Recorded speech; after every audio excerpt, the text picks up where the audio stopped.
A doutrina da Trindade, ela é, sem dúvida, um dos pilares da fé cristã. Mas, ao mesmo tempo, é um dos seus maiores mistérios. Hoje, nós vamos mergulhar fundo em uma série de lições teológicas para tentar entender como é que um só Deus pode ser compreendido em três pessoas distintas. E essa é a pergunta de $1 milhão, né? É o paradoxo que está bem no coração da fé cristã. Como é que a unidade e a Trindade podem coexistir? Vamos investigar isso juntos? Para a gente navegar por esse conceito, vamos fazer o seguinte. Primeiro, entender o mistério em si. Depois, vamos conhecer cada uma das pessoas da Trindade, o Pai, o Filho e o Espírito. E, por fim, a gente vai ver como elas atuam juntas numa missão totalmente coordenada. Então, vamos lá. Para começar, a gente precisa de uma base sólida. Qual é a definição fundamental da Trindade, de acordo com o material teológico que estamos analisando? E aqui está o ponto crucial que a gente precisa entender desde o início. A crença não é em três deuses, de jeito nenhum. É em um único ser divino, que se revela em três pessoas. Pessoas que são distintas, mas ao mesmo tempo coiguais e coeternas. Agora, para conseguir colocar essa complexidade toda em palavras, os primeiros teólogos foram buscar ajuda lá na filosofia grega. Eles usaram o termo ousia para se referir à essência única de Deus, à substância, digamos assim, e hipostases para as três pessoas distintas. Basicamente era para deixar claro, Deus é um em substância, mas três em pessoalidade. E a Bíblia nos dá um vislumbre disso, sabe? Um vislumbre poderoso no batismo de Jesus. Tenta imaginar a cena. O Filho está ali, na água. O Espírito Santo desce sobre ele como uma pomba, e a voz do Pai ecoa lá do céu. As três pessoas claramente distintas agindo no mesmo exato momento. É incrível. Certo. Agora vamos focar na primeira pessoa, o Pai, que é apresentado como a fonte, a origem eterna dentro da própria divindade. O material que estamos analisando descreve certos atributos como incomunicáveis. O que isso quer dizer?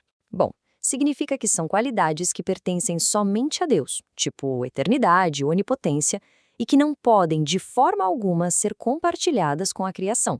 Mas como é que se pode conhecer esse Pai tão poderoso?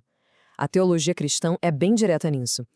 A revelação completa, a revelação verdadeira do Pai, acontece exclusivamente através do Filho. Isso nos leva, claro, direto para o Filho, a segunda pessoa.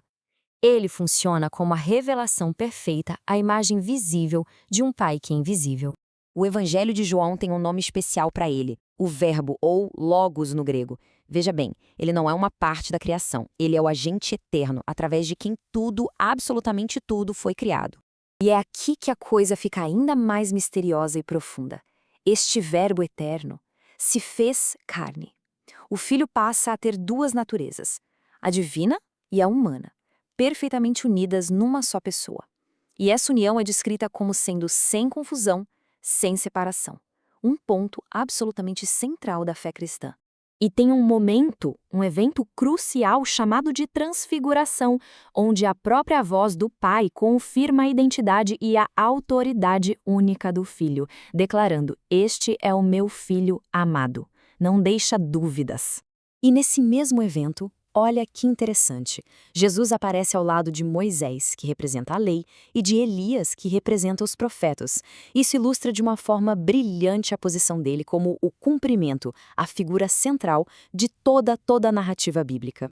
Muito bem, avançando para a terceira pessoa, o Espírito Santo. Aqui o foco muda um pouco. A gente passa a olhar para o seu papel como aquele que capacita, que dá poder à missão de Deus no mundo.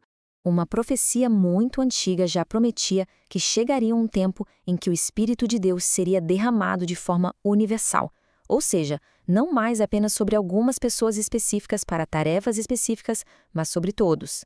Um exemplo bem claro da obra do Espírito, que as fontes destacam, é o falar em línguas. E aqui se faz uma distinção muito importante. Uma coisa é o sinal inicial de uma experiência espiritual, o chamado batismo no Espírito Santo. Outra coisa é o dom contínuo, que serve para edificar a comunidade.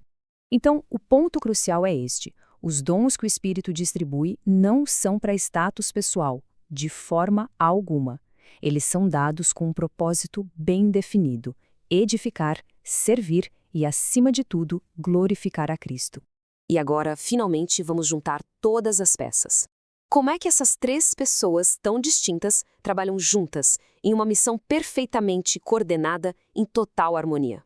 Esse esforço coordenado revela o que a gente poderia chamar de verdade prática da doutrina. É simples de entender. O Pai planeja, o Filho executa e o Espírito aplica. É uma missão totalmente unificada para realizar a redenção.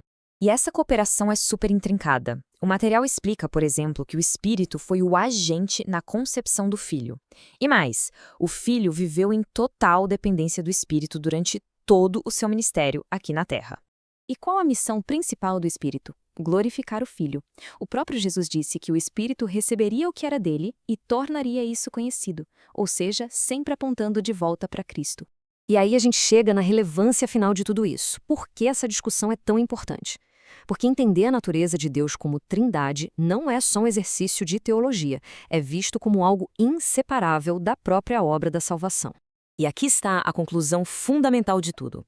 A vida eterna é definida como isto: conhecer o único Deus verdadeiro e a Jesus Cristo a quem ele enviou.